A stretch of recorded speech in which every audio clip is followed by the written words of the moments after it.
Welcome to The Last Breakfast. Please enjoy the video. You start by opening My SSS and logging in with your user ID and password.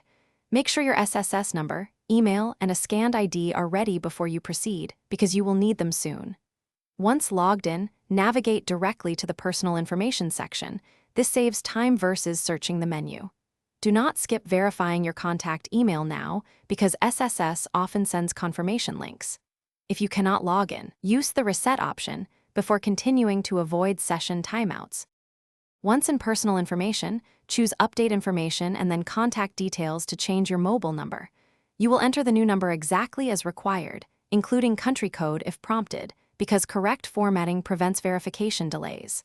After input, click Submit and expect an OTP. SSS may send it to your old or new number to confirm identity. Make sure you have access to that device.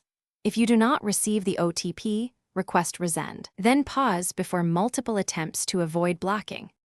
After entering the OTP, confirm and save the updated number. You will get an email confirmation. Check both inbox and spam.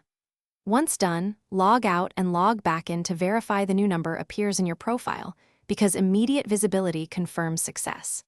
If verification fails, try resending the OTP and ensure the new number accepts SMS. Alternatively, use the recovery option or update via SSS mobile app. If the change is still unprocessed after 48 hours, submit an e-request or call the SSS hotline for assistance. Thanks for watching. If this was helpful, leave a like and consider subscribing. See you next time.